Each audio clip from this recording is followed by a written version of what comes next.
kayami, have a good day. Ako magpapakain ng pagkain ng aking mga alagang aso at pusa. Ayan pagkain nila isang tatay. Yun. Ayan, nakita niyo po paano ko sila pakainin. Dito na sa inyo. Aw, aw, aw, mamaya. Ikaw din. Ubusin mo yan, Biha.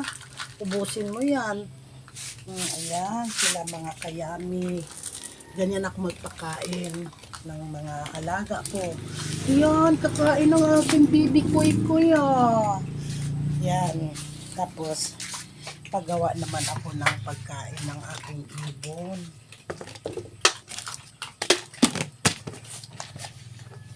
Ito yung pagkain nila sa aking aso at pusa. Ito naman sa aking ibon na alagang ibon. Ito, nasaan na yung vitamins nito?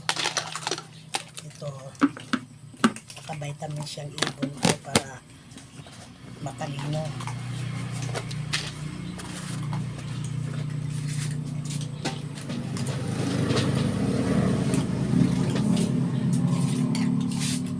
Ayan sila mga kayami, kumakain sila.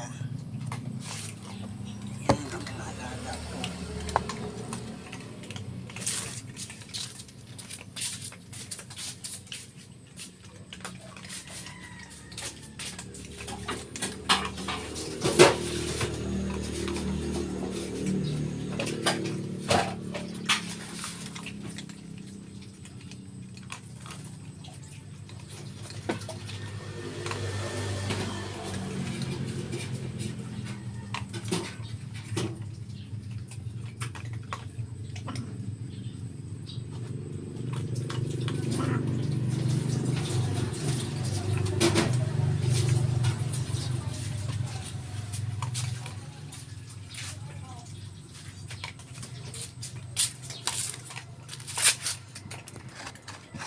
Yan, kumakain sila, oh.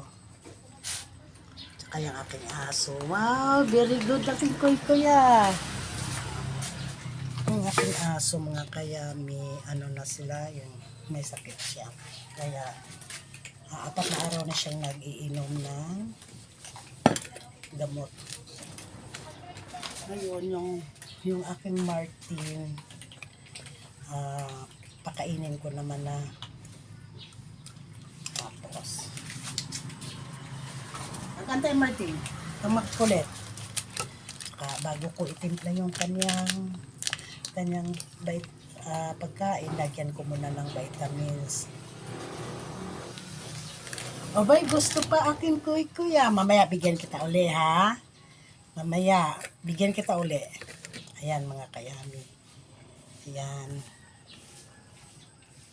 Kaya nagkukulay yung kanyang tubig kasi vitamins yan ng aking Martin. Tapos ito yung kanya. Ito naman pag siya sinisipon. Ito yung vitamins niya. Ayan.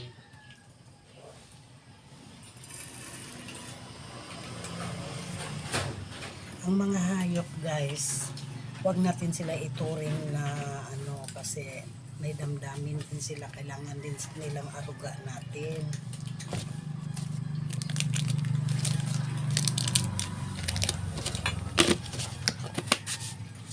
O Martin, hanggang tanghali lang tong pagkain mo. Mamayang tanghali, iba naman pang hapunan mo. Hindi ka pwedeng damihan kasi nababahaw. Ayan guys, pakakainin ko yung aking Martin.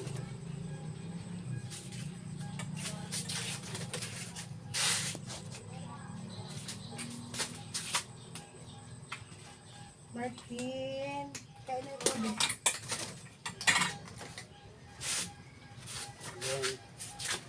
Yan ang aking Martin.